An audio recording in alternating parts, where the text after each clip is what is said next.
नमस्ते, स्वागत है हमारे न्यूज बुलेटिन में। आज की सबसे बड़ी खबर अमेरिका से, जहां दुनिया के सबसे प्रभावशाली बिजनेसमैन में से एक एलन मस्क और नवनिर्वाचित राष्ट्रपति डोनाल्ड ट्रंप के बीच की दोस्ती टूटने की खबर ने तहलका मचा दिया।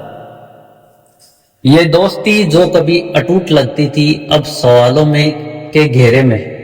इस घटना ने एक बार फिर इस बहस को जन्म दिया है कि क्या सरकारें और दुनिया की सत्ता कुछ गिने चुने कारोबारियों के हाथ में?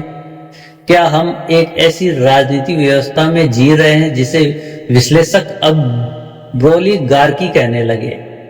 आइए इस खबर को विस्तार से समझते हैं। हाल ही तक डोनाल्ड ट्रंप और एलन मस्क की जोड़ी को अमेरिका की सियासत और कारोबार की दुनिया में एक मजबूत गठजोड़ माना जा रहा था। मस्क ने ट्रंप के चुनावी अभियानों में खुलकर समर्थन किया था, यहां तक कि उन्होंने अपने पैसे और प्रभाव का इस्तेमाल ट्रंप समर्थकों को प्रोत्साहित करने के लिए किया। ट्रंप ने भी मस्क को अपने प्रशासन में डिपार्टमेंट ऑफ गवर्नमेंट एफिशिएंसी का नेतृत्व सौंपा था, लेकिन हाल ही में मस्क ने ट्रंप प्रशासन से खुद को अलग कर लिया। ट्रंप ने सार्वजनिक रूप से मस्क पर नाराजगी जताते हुए कहा कि उन्होंने मस्क की बहुत मदद की थी, लेकिन अब वह निराश है। यह टकराव उस समय सामने आया जब ट्रंप ने मस्क की कंपनियों, खासकर स्पेस एक्स के सरकारी कॉन्ट्रैक्ट्स पर सवाल उठाए। टैरिफ नीतियों को लेकर असहमति जताई।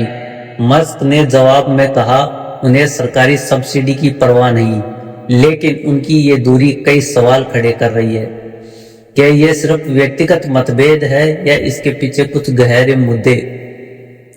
विश्लेषकों का मानना है कि यह घटना सरकार और बड़े कारोबारियों के बीच के रिश्तों की जटिलता को उजागर करती है। दुनिया भर में यह सवाल उठ रहा है कि क्या सरकारें अब कुछ चुनिंदा अरबपतियों जैसे मस्क, जेफ बेजोस और मार्क ज़करबर्ग के प्रभाव में काम कर रही है? इस नई व्यवस्था को कुछ पत्रकार और विश्लेषक ब्रोलीगार्की कह रहे हैं। ब्रोलीगार्की का मतलब एक ऐसी व्यवस्था जहां सत्ता और नीतियां कुछ शक्तिशाली कारोबारियों के इर्द गिर्द घूमती है। उदाहरण के लिए मस्क की कंपनियों जैसे टेस्ला और स्पेस एक्स सरकारी अनुबंधों और नीतियों पर बहुत हद तक निर्भर है। दूसरी ओर अमेजन के जेफ बेजोस और मेटा के मार्क ज़करबर्ग भी अपनी तकनीकी ताकत और डेटा के दम पर नीतियों को प्रभावित करते हैं। जनता की आवाज, इस पूरे प्रसंग में सबसे बड़ा सवाल यह है कि जनता के वोट की भूमिका कहां है। लोकतंत्र में जनता की इच्छा सर्वोपरि मानी जाती है, लेकिन जब बड़े कारोबारी और सरकारें मिलकर नीतियां बनाती है तो क्या आम आदमी की आवाज दब जाती है? भारत जैसे देशों में जहां प्रतिनिधिक लोकतंत्र की मजबूत परंपरा है, क्षेत्रीय दलों, दबाव समूहों ने जनता की आवाज को उठाने में अहम भूमिका निभाई है। लेकिन अमेरिका जैसे देशों में जहां कॉरपोरेट लॉबिंग और धन का प्रभाव साफ दिखता है, क्या जनता सिर्फ एक दर्शक बनकर रह गई? विशेषज्ञ की क्या राय है? विशेषज्ञ ब्रोलीगार्की कोई नया शब्द हो सकता है, लेकिन ये विचार पुराना है। दुनिया की कई सरकारें कॉरपोरेट हितों के दबाव में काम करती है। मस्क और ट्रंप का टकराव इस बात का सबूत है कि जब कारोबारी हित और राजनीतिक महत्वाकांक्षाएं टकराती है तो सत्ता का खेल बदल जाता है। जनता के वोट की ताकत तभी काम करती है जब पारदर्शिता और जवाबदेही हो।